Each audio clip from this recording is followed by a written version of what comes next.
Assalamualaikum warahmatullahi wabarakatuh. Perkenalkan, saya Dian Nur Sasya dengan NIM G701241006 dari kelas C.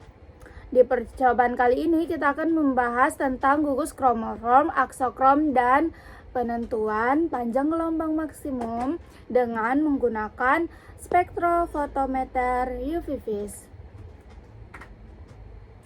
Nah, jadi, kenapa ini penting? Karena teknik ini sering digunakan dalam analisis obat, misalnya seperti paracetamol. Untuk mengetahui kadar identitas suatu senyawa, yuk kita bahas satu persatu dengan cara yang mudah dipahami.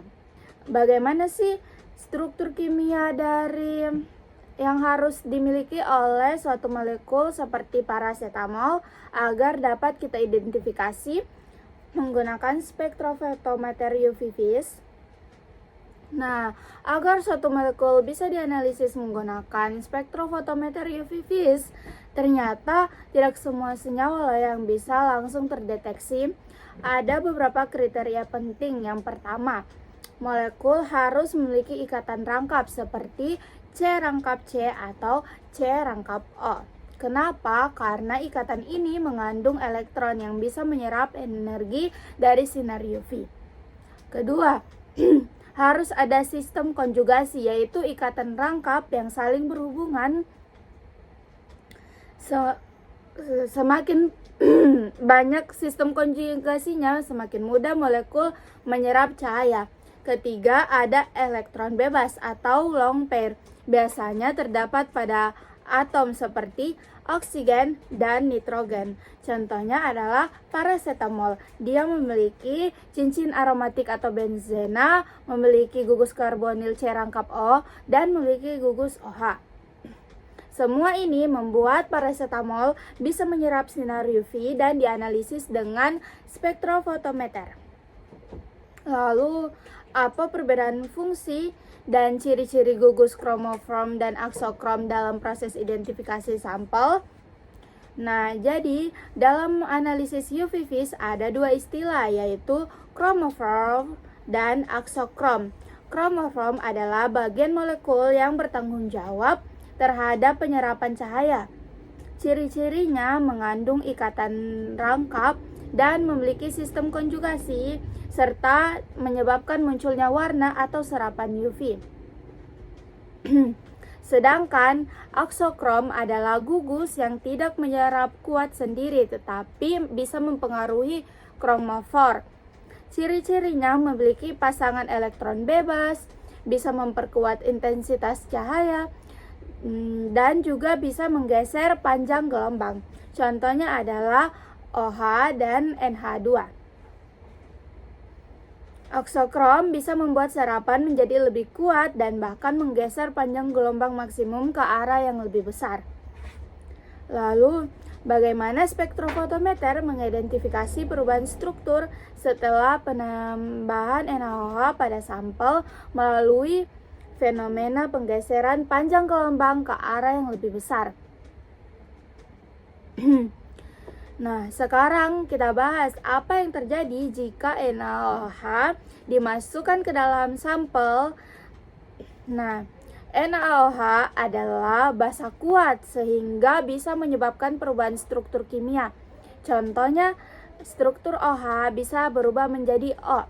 Ini meningkatkan jumlah elektron bebas dan sistem konjugasi menjadi lebih luas. Akibatnya, energi yang dibutuhkan elektron untuk berpindah menjadi lebih kecil dan panjang gelombang yang diserap menjadi lebih besar. Fenomena ini disebut dengan bathochromic shift atau pergeseran merah. Spektrofotometer akan mendeteksi perubahan ini sebagai pergeseran puncak serapan dari panjang gelombang lebih kecil ke lebih besar, menunjukkan bahwa struktur molekul mengalami perubahan. Lalu, kenapa sih setiap gugus fungsi atau molekul memiliki panjang gelombang maksimum yang spesifik? Nah, jadi ibaratnya setiap molekul itu punya panjang gelombang maksimal yang spesifik seperti sidik jari. Kenapa bisa berbeda? Karena dipengaruhi oleh jenis gugus fungsi, panjang sistem konjugasi, dan struktur molekul secara keseluruhan. Semakin panjang sistem konjugasi, maka energi transisi semakin kecil, dan panjang maksimal gelombang itu makin besar. Sebaliknya, jika konjugasi itu pendek, energi itu akan makin besar, dan panjang gelombang maksimal jadi kecil.